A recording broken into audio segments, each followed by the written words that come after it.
Bienvenidas y bienvenidos al podcast de la Fundación La Balandra. Mi nombre es Wenceslao Botaro y este es el episodio número 1 del ciclo Mujeres Viajeras. Hoy vamos a conocer a Nellie Bly y la historia de su libro más famoso, La Vuelta al Mundo en 72 días. Nellie Bly es el seudónimo con el que firmaba sus artículos Elizabeth Jane Cochran, una de las periodistas más famosas de Estados Unidos a finales del siglo XIX. Elizabeth construyó su fama en base a notas y reportajes audaces, impactantes y sensacionalistas. La manera en que Elizabeth llegó al periodismo nos dice mucho de ella misma. Con menos de 20 años, Elizabeth ya había intentado, sin éxito, ingresar a un periódico. Había tenido que abandonar su carrera de docente para ponerse a trabajar y poder así sobrevivir junto a su madre, viuda, con quien vivía en Pittsburgh. El padre de Elizabeth había muerto cuando ella tenía 6 años, pero el dinero que heredó a la familia resultó insuficiente para vivir con dignidad. La madre volvió a casarse, pero el nuevo marido resultó un hombre violento, y el tortuoso proceso de divorcio que debió atravesar inspiró algunos de los primeros artículos que escribió Nellie Bly en su carrera periodística. Una tarde cualquiera, tal vez al regresar de la fábrica donde trabajó durante un tiempo, Elizabeth leyó en el Pittsburgh Dispatch del periódico local un artículo que la enfureció. Bajo un título que preguntaba ¿para qué sirven las chicas?, un redactor desarrollaba el tema diciendo básicamente que las mujeres no podían hacer nada mejor que los hombres y las confinaba a las tareas propias del ámbito doméstico.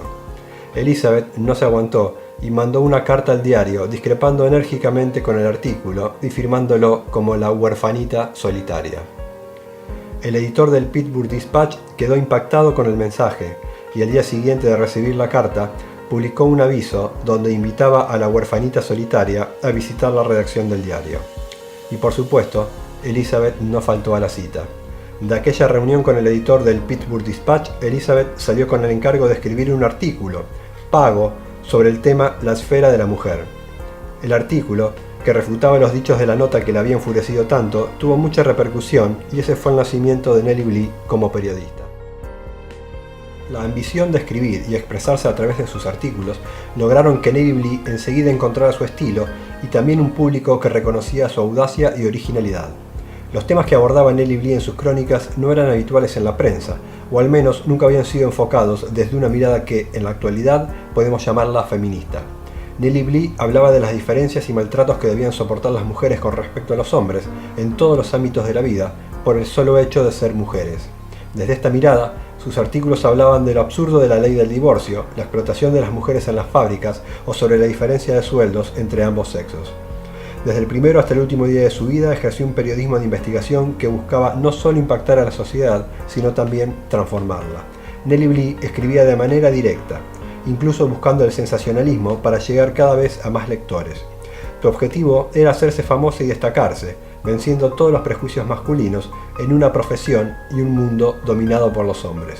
La misión que se propuso no era nada fácil y los obstáculos no serían pocos, pero al leer sus textos podemos imaginar que ella sabía que podría lograrlo y estaba decidida a intentarlo. A los pocos meses de esta primera etapa en el Pittsburgh Dispatch, cuando empezó a escribir sobre la discriminación y la explotación laboral que ocurría en la ciudad, las fábricas locales ejercían su influencia para correrla de esos temas y el diario la mandó a la sección de temas femeninos. Ante esta situación, Nellie Bly renunció y se fue a México para cubrir la expansión de los ferrocarriles durante el gobierno dictatorial de Porfirio Díaz.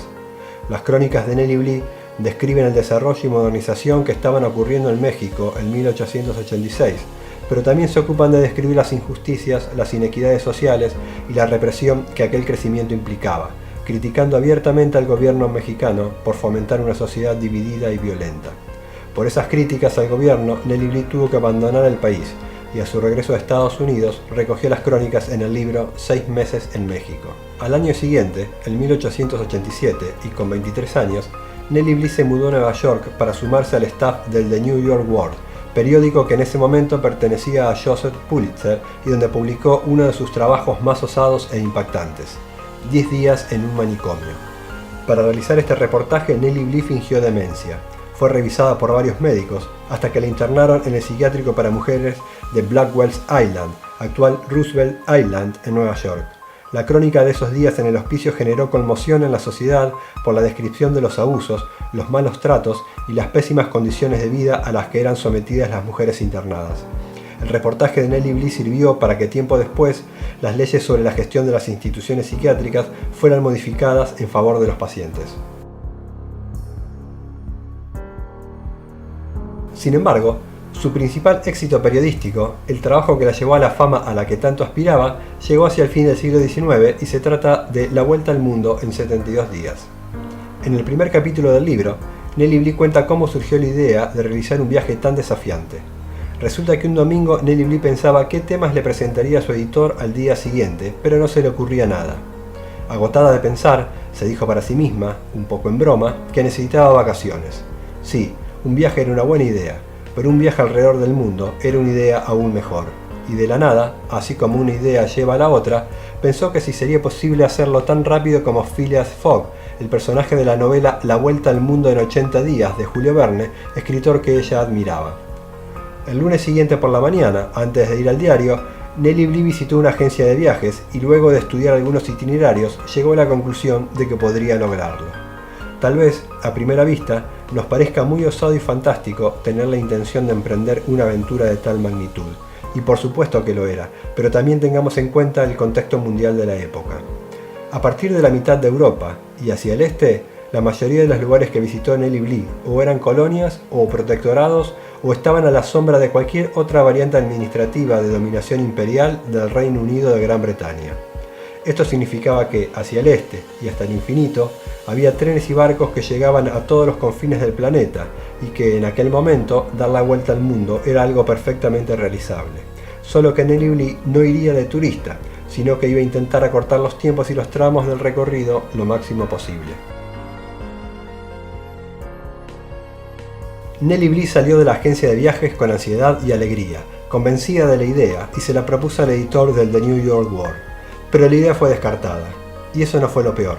También le dijeron que, de todas maneras, cuando hicieran ese reportaje, no mandarían a una mujer, debido a que, por seguridad, necesitaría ir acompañada por un hombre, y que la cantidad de equipaje que llevaría, por ser mujer, le dificultaría los transbordos y conexiones, además de argumentar otras razones absurdas basadas en prejuicios machistas.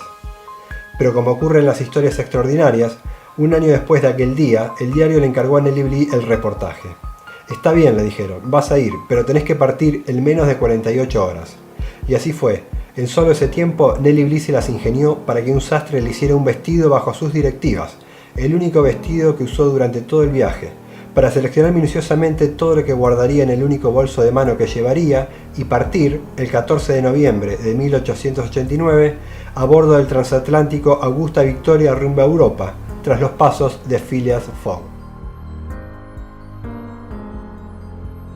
El viaje, según lo refleja la crónica, tuvo un vértigo de locura, y Nellie Bly no solo logró dar la vuelta al mundo con éxito, sino que también lo hizo rompiendo el récord del personaje de Julio Verne.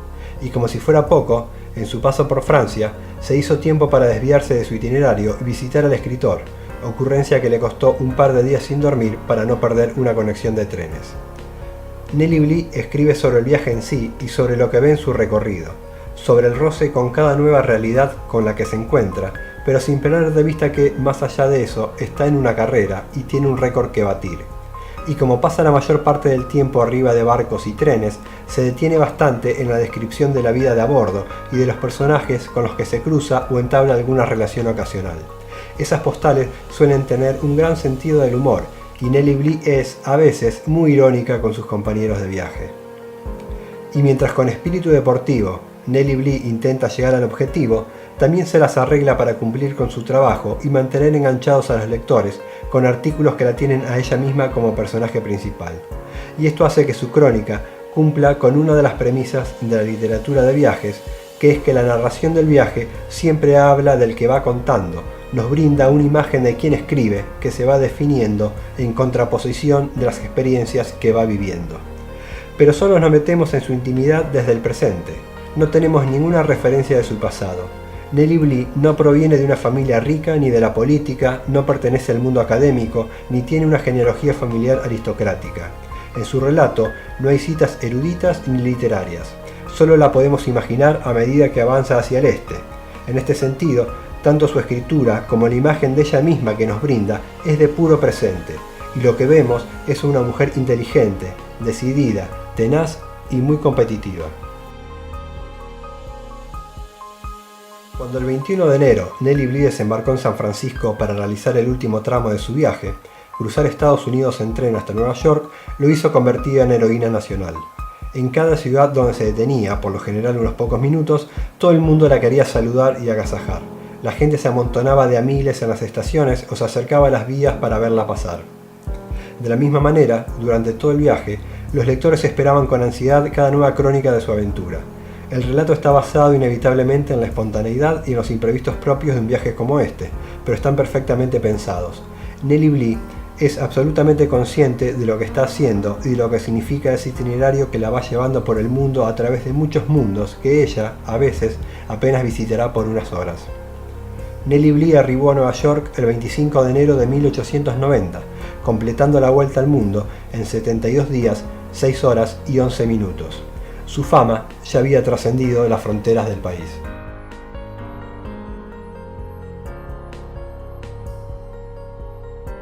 Gracias por escuchar los podcasts de la Fundación La Balandra. Si te interesan nuestros contenidos, te invitamos a que nos sigas por nuestras redes sociales y no te pierdas nuestras actividades y novedades. Estamos en Instagram, Facebook, Twitter y YouTube.